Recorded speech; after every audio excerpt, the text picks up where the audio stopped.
March 14th, or Pi Day, is just a couple of days away. Great chance to get kids involved in STEM fields. So here with some ideas to help us, Cindy Tetro, president of the Women's Tech Council, and one of our student board members, Quinn, is here to help us out with some ideas. Thanks for coming in, ladies. Oh, thanks for having us. So Pi Day is a perfect day to really show how technology and math is just part of everyday life. Right? So Pi Day is 3.14. Right, which happens to be Friday. March 14th. That's right. We also know a couple of things, which is you should start buying your pies now because they always sell out on Pi Day. That's a great tip, insider tip. It's a good tip. That's Go right. today, get your pie today. Exactly. So we wanted to take just a second and kind of show you how it becomes every day, because that's one of the things we try to teach the students is it's part of, technology is just part of everything. So Quinn here is on the student board. She has a couple of kind of fun things that you could try. Perfect.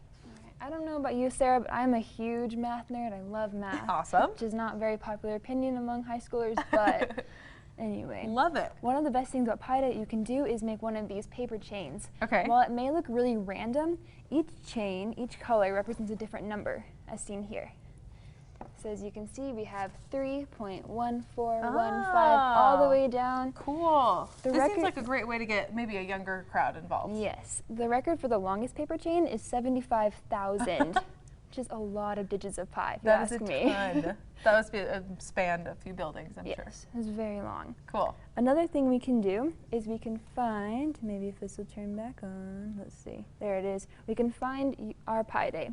So I'm going to start, I'm going to put in So every person's birthday is represented in a pi decimal. Interesting. Because pi is considered an infinite decimal. You can go on forever and ever.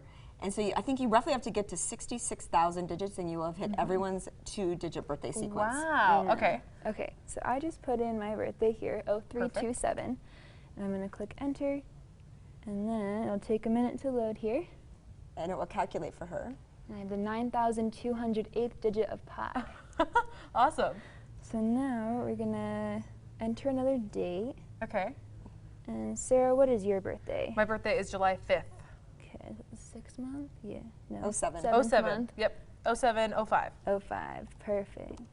Enter. And it's just kind of a fun way to see how pi is really integrated into everything. And I think it's hard to wrap your mind around how long pi is, you know? This is a great way to kind of be able to visualize it and see where you fit into that number a little bit. Exactly. I like that. And one of our favorite things to do is to get things that are pies. It doesn't matter what it is. Think cheesecake, think tarts, think cookies, think a pie. Because pi is a ratio in every circle. So whatever we have in front of us, so in this case, okay, this is going a little math on us, right? That's what we're here. Circumference, right? There's a formula that's 2 pi r. So we already calculated it, so no one had to calculate circumference yet this morning. So these are about 9 inches, right, across, and the circumference is 28.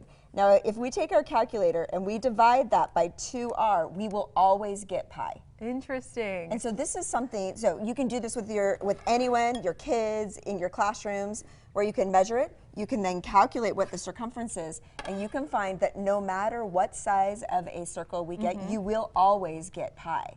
Do a little work and then you get a little pie after. That's right, and then you can eat the pie along the way. But what's really cool about that is it starts to show the ratio. So these get used in real things. Think about anything that orbits in space. Pi is a common ratio to determine the orbit of anything there. Think of anything that you're trying to calculate, and what's really fascinating about pi is how long it's been around. It was used for the Egyptians in the pyramids. Right? It is this common constant that allows us to really calculate and compute anything where we're trying to create. Where should people go for more Pi Day activities that they can do from home? Yep, so you can go to womentechcouncil.org and you can find information, and you can also just search the internet for cool Pi Day activities. You should first buy your pies.